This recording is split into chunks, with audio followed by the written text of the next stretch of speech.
Market లో invest చేసి మీ డబ్బులు డబుల్ చేసుకోవాలనుకుంటున్నారా? సుందరరామిరెడ్డి గారి లైవ్ సెమినార్ కి అటెండ్ అవ్వండి.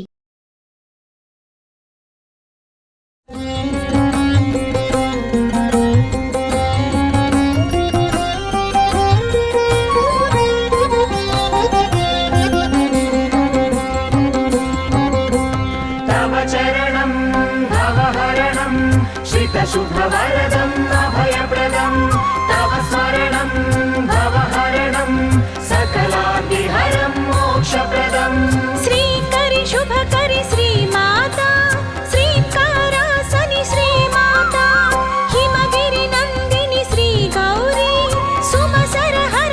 నమస్తే రమ్య గారు. నమస్తే జయ. దేవి నవరాత్రులు మనం మాట్లాడుకుంటూ ఉన్నాం కదండి. ఇవాళ 7వ రోజులో ఉన్నాం. ఈ రోజు యొక్క విశిష్టత, తల్లి ఏ అలంకరణలో ఉంటారు, పూజా విధానం ఒక్కసారి. 7 రోజుల నుంచి వరుసగా రోజు పూజ చేసుకుంటున్నాం.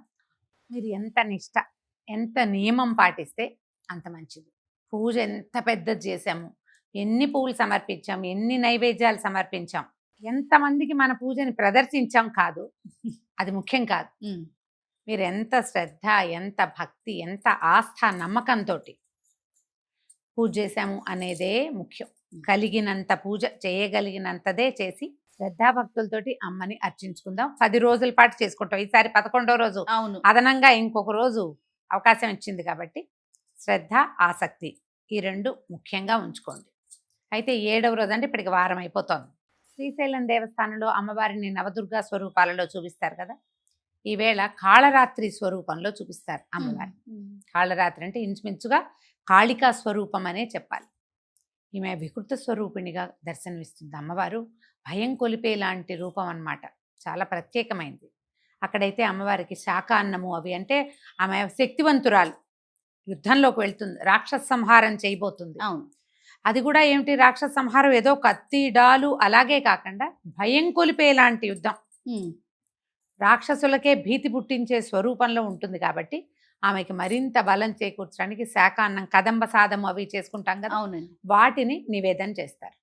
అయితే మనం ఇప్పుడు ఇంద్రకీలాద్రి మీద కనకదుర్గ అమ్మవారి దేవస్థానంలో చేసే విధానం ఏమిటి, ఈ రోజున మహాచండీ స్వరూపంలో చూపిస్తారు అమ్మవారిని.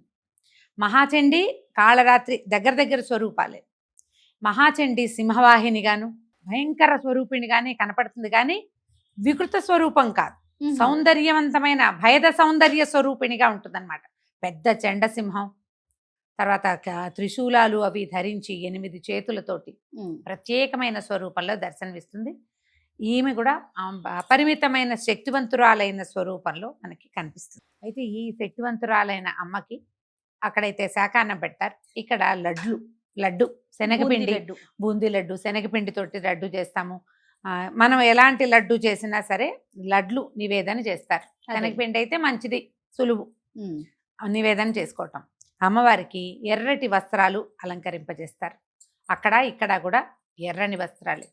అయితే ఈ చెండు స్వరూపం ఎక్కడ ఎప్పుడు కనపడింది మనకి అంటే, యుద్ధంలోనే రకరకాల రాక్షసులు ఒక్కొక్కడు మరణించి మళ్ళీ పుడతాడు. వాడి నెత్తురు చుక్కబడితే మళ్ళీ కొత్త స్వరూపాలు వచ్చేస్తూ ఉంటాయి.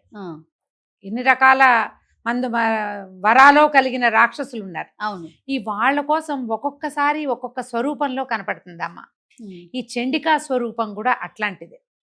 అయితే ఒకసారట పరమేశ్వరుడు ఈ అమ్మవారిని అడిగాడట పార్వతీదేవిని, సౌందర్యము భయదము అయినటువంటి స్వరూపాన్ని చూపించమని. అప్పుడు ఆమెలోంచి ఆవిర్భవించింది పార్వతీదేవి. సాత్వికంగా భర్తతోటి కలిసి ఉన్నప్పుడే ఆమెలోంచి ఈ స్వరూపాన్ని చూపించింది ఆమె. ఇలాంటిది నా రూపం, ఇలాంటిది ఉన్నది చూపించింది. ఆ సౌందర్యాతిశయాన్ని పట్టలేక ఆయన ఏంటంటే, అప్పుడు ఆమె యుద్ధానికి వెళ్ళటల్లా సౌందర్య ప్రదర్శనే జరిగింది, చూపిస్తోంది ఇలాంటి స్వరూపాన్ని. ఆయన పాదాల ముందు సాగిలపడ్డట ఆ సౌందర్యాన్ని తట్టుకోలేక. అయితే కాలు ఎత్తి గుండెల మీద పెట్టి ఆమె యుద్ధానికి వెళ్తుంది. మరి ఆ స్వరూపం ఎట్లాంటిది నువ్వు గమనించు. చండికా స్వరూపాలలో పరమేశ్వరుడు ఉంటే ఆయన మీద కాలు పెట్టినట్టు కనపడుతుంది. అవును రమ్మ గారు. ఈ భయద సౌందర్యమూర్తి చండికా స్వరూపం ఎలాంటిదంటే, సృష్టి చేసేవాడైనా నడిపేవాడైనా లయకారకుడైనా ఆమె ముందు సాగిలపడాల్సిందే. ప్రపంచమంతా ఆ సౌందర్యమూర్తి పట్ల సాగిలపడిపోవాల్సింది. అది ఒట్టి సౌందర్యం కాదు, భయం గొలిపించేది. ఒక్క చిన్న తేడా వచ్చినా సహించదు. ఎవరైనా ఆమె ముందు తల దించవలసిందే. చండికా స్వరూపం అట్లాంటిది. ఆ స్వరూపంలో ఇవాళ మనం అమ్మవారిని చూస్తాం. మనకు మామూలుగా చూడు అమ్మవారు ఎట్లా కనపడుతుంది, సాత్విక రూపిణి, శాంతంగా. చక్కగా పుష్పబాణము అవి ప్రశాంతంగా. పట్టుకుని చక్కగా పక్కన సచామర రమావాణి సవ్యదక్షిణ సేవిత అంటారు. అటు ఇటు లక్ష్మీ పార్వతీదేవి సరస్వతీదేవి వింజామరలు వీస్తూ అవును. చుట్టూతా దేవతలందరూ దండం పెడుతూ ప్రశాంతమైన స్వరూపంలో ఒక ఎర్రని చీర కట్టుకుని చక్కగా కళ్ళలోంచి అట్లా కరుణరసం ప్రవహిస్తున్నట్టుగా కనపడుతుంది. ఆ స్వరూపంలో కూడా ఆమె పరమశివ పర్యంక నిలయగా కనపడుతుంది. పరమశివుడు పడుకుంటే ఆయన మీద కూర్చున్నట్టు కనిపిస్తుంది, కానీ ఇదంతా సాత్వికంగా కనిపిస్తుంది. కానీ ఈ చండీ స్వరూపం ఏమిటంటే యుద్ధానికి ఆ సన్నద్ధమయ్యేటప్పుడు ఈ భర్త వచ్చినా ఆవిడ ఆగదనమాట. పాదాలుగా తన ముందు భర్త వచ్చినా ఆయన మీద కాలేసైనా యుద్ధానికి దూకేస్తుంది. అది ఆ స్వరూపంలో ఇది ఎప్పుడో ఒక్కసారి చూస్తాం. ఇది ఏడాదికి ఒక్క మాట.